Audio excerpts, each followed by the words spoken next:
Ladies and gentlemen, your hosts, Lorelei and Space Deviant. A few years back, my special interest in ancestry led me to discover that our ninth back great-grandmother was Mary Towne Eastey. One of the 3 Towne sisters accused of witchcraft during the Salem Witch Trials. Although she's not specifically portrayed in the Crucible, her accusers are Thomas Putnam, along with his brother Edward, flaky wife Anne, and high-strung preteen daughter. I fear there be no medicines for this. I have seen nothing like it before. But the question remained, why? So I bought this book, The Devil Discovered, Salem Witchcraft 1692 by Enders A. Robinson. Come to find out, the story doesn't begin in 1692 with witchy accusations, but over 50 years earlier in 1639 with shoddily drawn boundaries. I found out the north part of Salem Village was accidentally reallocated by the court 4 years later to a separate township, Ipswich, which led to the ongoing dispute between Team Salem, the Putnams, and Team Topsfield, the Easteys, and the Townes. Long story short, one guy from Topsfield Village would show up with a small crew and spitefully cut down a tree in front of a lone guy from Salem. Then that Salem guy rounded up his sons and nephews, and they go to town, so to speak, like a logging drive-by.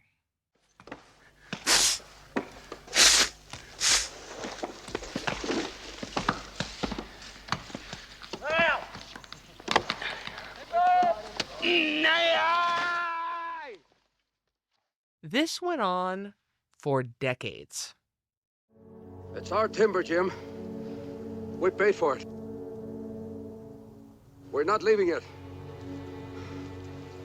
Nobody's gonna take it away. Nobody. So you think our great-grandmother was assassinated over forestry dispute? When 46-year-old Thomas Putnam accuses the 58-year-old Mary Eastey of dealing with the devil, we have to remember that their families had been going Hatsfield and McCoy on each other for an entire generation before it finally erupted in the famous witch trials. Harder to understand, and arguably more important, was the convoluted web of church politicking. I have invited the Reverend John Hale of Beverly to come to Salem. He has delved deeply into all demonic arts and will surely go to the bottom of this.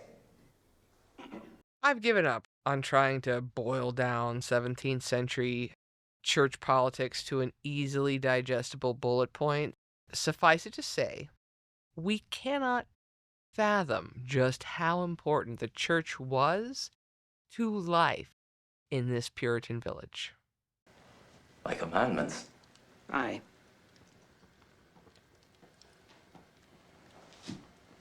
Thou shalt not kill, thou shalt not steal, thou shalt not covet thy neighbor's goods, nor make unto thee any graven image. Thou shalt not take the name of the Lord in vain.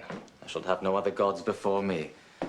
Thou shalt remember the Sabbath day and keep it holy. Thou shalt honor thy father and mother. Thou shalt not bear false witness. Salem Witch Trials weren't just a flash in the pan, a moment of madness. Nope. It's easier to think of it as a decades-long soap opera, finally coming to a grand finale. The Red Wedding episode of the Game of Puritans. It had been less than 20 years since Lieutenant Thomas Putnam and 1,000 other colonial militia charged musket in hand over wooden palisade walls, ousting the entrenched natives during the Great Swamp Massacre of King Philip's War. Ironically, King Philip's father, who inspired the original Thanksgiving Day by helping save the original Plymouth colony from starvation. In truth, those Starving but well-armed colonials did a little wet work for the chief against a rival tribe. Nevertheless, the son of the man who inspired Thanksgiving caused, per capita, the bloodiest war in American history. When the gray hair is dead, Magua will eat his heart.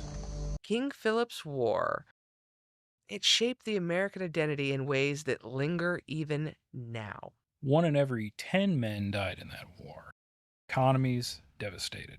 Perhaps Thomas Putnam, then and there, decided that whatever he had to do to survive and thrive was justified.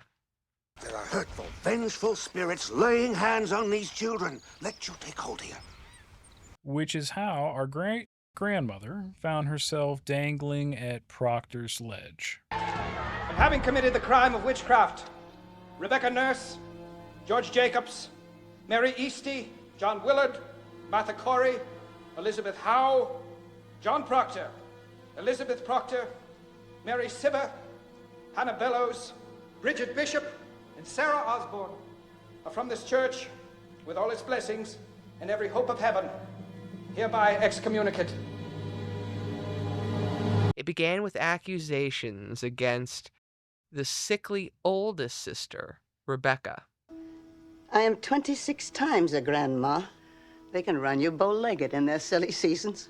Then Sarah and Mary were targeted in turn when they defended their sickly elder sister. On April 21st, 1692, Mary was arrested and imprisoned, but released less than a month later.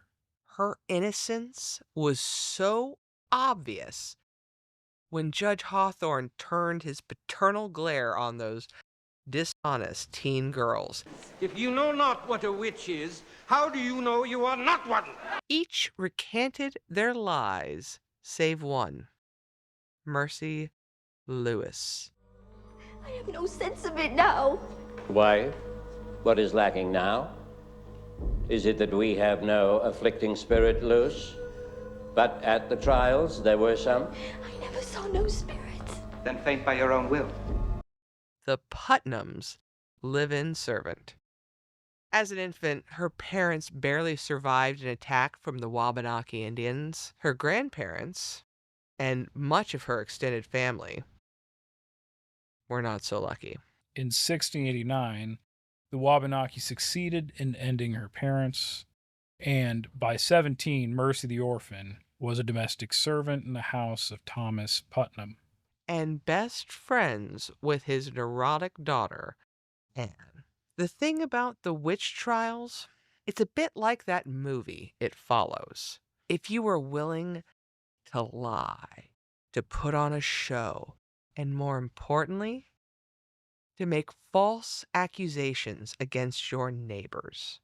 Either you give me the man's name who accuses Mr. Putnam, or you will sit in jail until you be forced to answer our questions. Mr. Proctor, what more do you have for us? Putnam! I'm not done with you! Remove him! Say no more, John! He means to hang us all! Thereby damning them to the same accusations and tortures. Then you could live. Mary Towne Eastey would not lie. She refused to capitulate to the games of power-hungry social climbers putting on airs of moral superiority, or to vicious, bored teenage girls seeking attention under the guise of needing a spiritual safe space. In 1711, Mary's family received 20 pounds as compensation for her death. In modern money, that's less than $4,000. Before she went to her grave, she wrote a letter to the judge. Mary knew the words wouldn't save her own life, but she hoped they might save others. And maybe they did help to save the life of her sister, Sarah. She was the only town sister to survive the trials. They definitely took liberties with the actual story. Absolutely. At least they touched on the land part, though, in the movie. At least they didn't completely leave it out. Yes. Which is probably one of the primary driver, greed and land. The older sister, so our ninth back great-grandmother, Mary's older sister, the elderly one, Rebecca. Let us rather blame ourselves than the devil. Her land was directly adjacent to the Putnams, which is, he went after what, 40 something, and his daughter accused like 63 different people, if I remember correctly.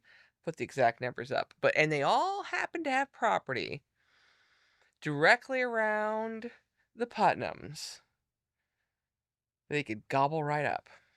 Those are the first people they went after. Of course. But again, they've been warring with them for what? Yeah. He'd watched his father, his uncles.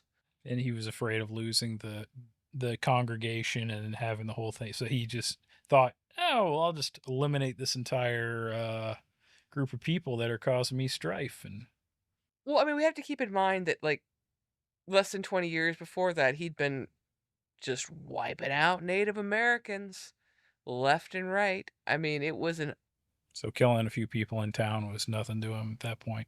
Nothing. He'd committed like musket slaughter. I mean, we can't really comprehend how bad King Philip's War was. 1 in 10 men. Yep. 1 in 10. It is per capita the bloodiest war in American history. It went from, we were so cool with Native Americans in so many ways. They again, we'd had the original Thanksgiving stuff, and then 20 years before that, it got as ugly as it can get, and then it just stayed ugly all the way west. I mean, you think about those people, and even, I mean, obviously, I don't have much patience lying teenage girls that cause people to get murdered. But she had seen her family slaughtered. She had barely escaped with her life twice. She at least had a reason to be a deranged liar. You know, not that it makes it okay, but it's all about the position too. She was a servant. Yep, an orphan and a domestic servant. She had no real marriage trying to elevate prospect. herself and trying to establish herself as, credibility. Well, I think it was just attention. She's 17. Yeah. If anything, she ruined any marriage prospects she might have had. That's true. I mean, she ended up running off. I think we don't really know what happened to her. Power play. She's as much of a power play as any 17-year-old girl is capable of. I think it was just... Witches! Witchery's a hanging era, like they done in Boston 2 years ago. I forget the hyperbolic pastor's name, but the one that was trying to stir everybody up. I am penniless. Mr. Paris, you are a brainless man.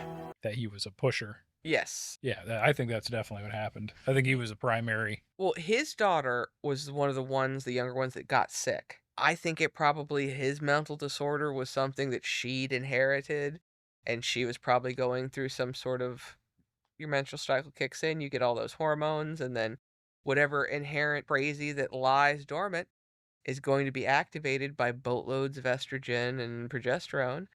You act neurotic, and someone thinks you're possessed by a demon. Then he has to cover it up because he doesn't want his congregation to go buck wild on him and overthrow him. Mm-hmm. Yeah. Because he's whining about money and trying to keep his position and land, money, land, all that. Basically, all the prime. Well, the thing was the Putnams, the one played by the ginger who's father, as far as I'm concerned, but the Thomas Putnam, his people were actually some of the inlanders who weren't making as much money because they just happened to, when they chose land, their ancestors, they chose swampy, bad land. It just wasn't as prosperous as the ones that were closer to the sea and the merchants. And that was one of the major divisions, is it was the village proper people who got to control the church. And so they started their own church out in Salem Village, Salem Town, not town proper. And so he was the pastor for that, but it was something that they could control. It's all about being the biggest fish in a small pond. Mm-hmm. Yeah, gonna kill a bunch of innocent people. They did. I believe 19 people. I might have to check that number, but. And it scarred the town. I mean, and a lot of it came from bad governance.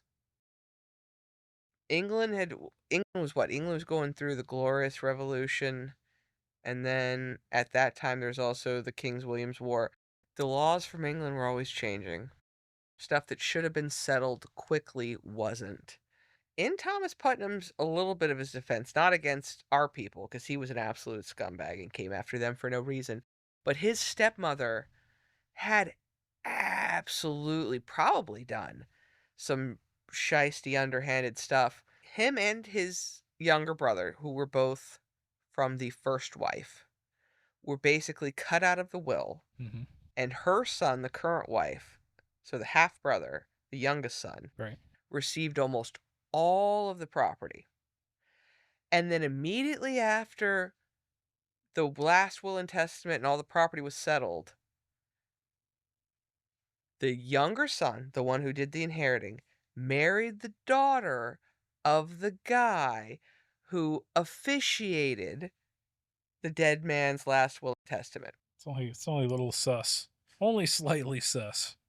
Marginally sus, huh? Yeah. So Thomas Putnam probably did get hardcore screwed out of a bunch of property that he deserved by his wicked stepmother. But your killing spree 10 years later is not justified. And he never repented. His daughter did, and 20 or 30 years later came and was like, I was just a child, with the whole ashes and sackcloth, and please forgive me, I didn't know what I was doing. But her dad, that was after her dad was dead. He was a bastard until his dying day. Unrepentant. I mean, Native Americans, steady, murderous, malignant narcissist, if there ever was one. I mean, he just... Human life had little value at that point to him. I bet he'd have one of those serial killer stares that would just make your blood chill. Probably. You're probably afraid to cross him. Everybody just walked on, eggshells around him. And it was so... And there's so much I can't even get into because it's so incestuously convoluted in the town for like this person's cousin who knew this person who was friends with these, his people, the Putnams, accusing different people of this, that, and the other. And that judge knew our great-great-grandmother was innocent. He knew it. Again, he accused those girls, he put them on the spot, and every single one of them broke as a liar. Except for that Mercy Lewis.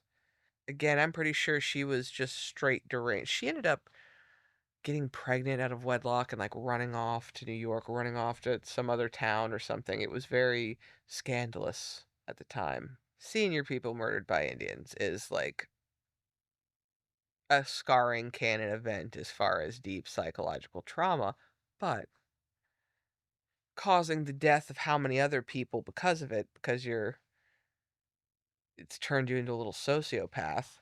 And I think Mercy Lewis, even though they had the Mercy Lewis character in the Crucible, they more based Winona Ryder's character off of her. Yeah. I feel like there's no romance, but the manipulation and the being that 17-year-old little Miss Vixen. She made her 17 instead of 11 that she actually was. And so he definitely took liberties with the story that he wrote, but all in all, it was a pretty good movie. Oh, it was a good movie. It's a hard movie to watch, The Crucible, knowing... Because I went into it, researching it to write it, thinking that it was going to be like, oh, could it be hysteria? And there's all those people that talk about, like, ergot and stuff. It's like, that is the stupidest theory I have ever heard. I definitely think there was a lot of groupthink, bandwagon. I mean, we're dealing with it today now, even right now. People jump on the wagon, they'll just agree. There's been plenty of studies done where you can have 10 people, if a few people in the room and you have one person comes in, that one person's going to just adapt to the group almost no matter what they're saying or what they're agreeing with. So it takes a very rare individual to go against the herd. Sure, I think, but there's also an element of one bad apple can rot the whole barrel. And so you have one person willing to heavily influence the people around them to the worst possible behavior. And especially with teenagers, especially with young people, it's not hard to do to stir up their worst inclinations. I mean, our ninth back great grandmother and aunts got caught up in simpering politics. Lost her life to it, but I am very proud to be descended from somebody who wouldn't lie to save their own neck, who was willing to martyr themselves in order to not bring anyone else down and did not say a word she knew was false. And that is an honorable thing. That is something I'm not just a little bit proud of. I know Protestants don't do saints and martyrs and that kind of thing, but if they did, I absolutely believe she would qualify because she knew she was a dead woman and she still was pleading for them to use caution. Question these girls. Think twice about what you're doing. America, built to last. That's right. No, that's right. They be flying that flag all night. Red, white, and blue. Thank you for joining us here today. We really do appreciate your time. I'm Lorelei, and this is Space Deviant. And together, we are Southern Fried Cinema Siblings. And remember, the most important story is the story you tell yourself, so make it a good one. Mm-hmm. Oh. You're still here, are you? Well, why don't you make yourself useful? Click the share button. Click the subscribe button. May as well go ahead and click for the next episode, too.